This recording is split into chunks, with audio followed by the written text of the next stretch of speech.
മഹിതം മലയാളം.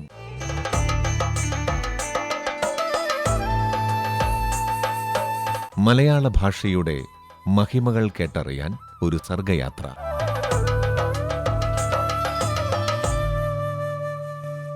പ്രിയപ്പെട്ട ശ്രോതാക്കളെ, ഇന്നത്തെ മഹിതം മലയാളം അവതരിപ്പിക്കുന്നത് പ്രൊഫസർ തെരേസ ജോസ്.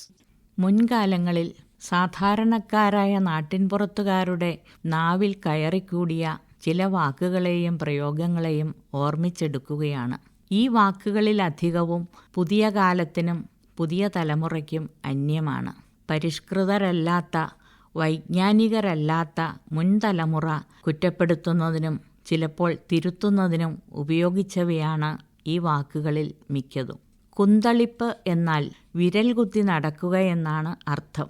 എന്നാൽ അഹങ്കരിക്കുന്നു എന്ന അർത്ഥത്തിലാണ് ഈ വാക്ക് പണ്ട് ഉപയോഗിച്ചിരുന്നത്.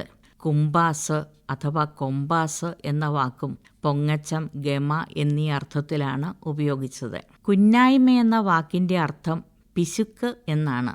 കുറ്റം പറയുക, വഷളത്തരം പറയുക എന്നീ രീതികളിൽ കുന്നായ്മ ഉപയോഗിച്ചിരുന്നു. കുനിഷ്ഠ എന്നാൽ വക്രത എന്നാണ് അർത്ഥം. ഏഷണിയും കൗശലവും ഉപയോഗിച്ചുള്ള ചെയ്തികളെയാണ് ഇത് അർത്ഥമാക്കിയിരുന്നത്. ഇതേ അർത്ഥത്തിലാണ് പൗശൂന്യം എന്ന വാക്കും ഉപയോഗിച്ചത്. മറിപ്പും തിരുപ്പും എന്ന പ്രയോഗവും അർത്ഥമാക്കുന്നത് ഇതുതന്നെ. കുരാലിക്കുക എന്നാൽ കണ്ണ് കലങ്ങുക, നിറം മങ്ങുക എന്ന് അർത്ഥമാക്കുന്നു. പനി പോലുള്ള അസുഖങ്ങളാൽ ക്ഷീണിച്ച കുഞ്ഞിനെ നോക്കി കണ്ണ് കുരാലിച്ചിരിക്കുന്നു എന്ന് അമ്മമാർ പറഞ്ഞിരുന്നു. ഇത് എന്തു കുന്തം എന്ന് ദേഷ്യപ്പെട്ടു പറയുന്ന പതിവ് നമുക്കുണ്ട്. പകരം ഇത് എന്തു കുന്തപ്പനാണ്ടി എന്ന് പറയുന്ന ശീലമുണ്ടായിരുന്നു. അന്ധക്കരണം എന്നാൽ മനസ്സ് എന്നാണ് അർത്ഥം. എന്നാൽ ഇത് വലിയ അന്ധക്കരണമായിപ്പോയി എന്ന് പണ്ടുള്ളവർ പറഞ്ഞിരുന്നു. വല്ലാത്ത കടുങ്കൈയായിപ്പോയി എന്നാണ് അവർ ഉദ്ദേശിച്ചത്.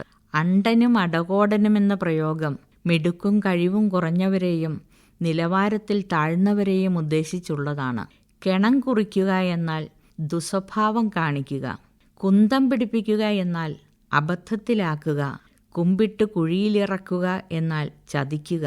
കുന്തം വിഴുങ്ങി നിൽക്കുക എന്നാൽ സ്തംഭിച്ചു നിൽക്കുക എന്നിങ്ങനെ പ്രയോഗങ്ങളുണ്ട്. കൂസൽ എന്നാൽ വകവയ്പ് എന്നാണ് അർത്ഥം. കയ്യാല കാക്കുക എന്നാൽ കാവൽ നിൽക്കുക എന്നർത്ഥമാക്കുന്നു. ഇഞ്ചപ്പരുവമാക്കുക എന്നാൽ മർദ്ദിക്കുക. അക്കരപ്പിഴ വലിയ ദൗർഭാഗ്യമാണ്. അവതാ പറയുക, എരികേറ്റുക, തലവലിച്ചു പോവുക, നക്കാപ്പിച്ച കിടക്കുക, മുഞ്ഞിയും മൂക്കും കാണുക എന്നീ വാക്കുകൾ സാഹചര്യമനുസരിച്ച് പ്രയോഗിക്കുന്നവയാണ്. ഇഞ്ചി കടിച്ച പോലെ കിടക്കപ്പൊറുതിയില്ല എന്നീ പ്രയോഗങ്ങളുടെ കാര്യവും ഇതുതന്നെ. തക്കിടിമുണ്ടൻ പൊക്കം കുറഞ്ഞവരെ സൂചിപ്പിക്കുന്നു. ഗുട്ടൻസ് എന്നാൽ സാരാംശം അല്ലെങ്കിൽ സംഗതി എന്നാണ് അർത്ഥം. വിദ്യാഭ്യാസം കൊണ്ട് പരിഷ്കൃതരായപ്പോൾ മലയാളിയുടെ നാവിൽ നിന്ന് സ്വയം അറിയാതെ ഈ വാക്കുകൾ ഇറങ്ങിപ്പോയി എന്നാണ് കരുതേണ്ടത്. എങ്കിലും ജനതയുടെ സംസ്കാരത്തിൻ്റെ തനിമയെ സൂചിപ്പിക്കുന്നവയായി ഈ വാക്കുകളെ പരിഗണിക്കണം.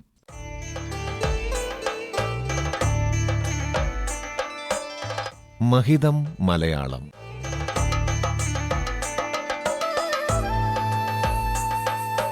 മലയാള ഭാഷയുടെ മഹിമകൾ കേട്ടറിയാൻ ഒരു സർഗയാത്ര.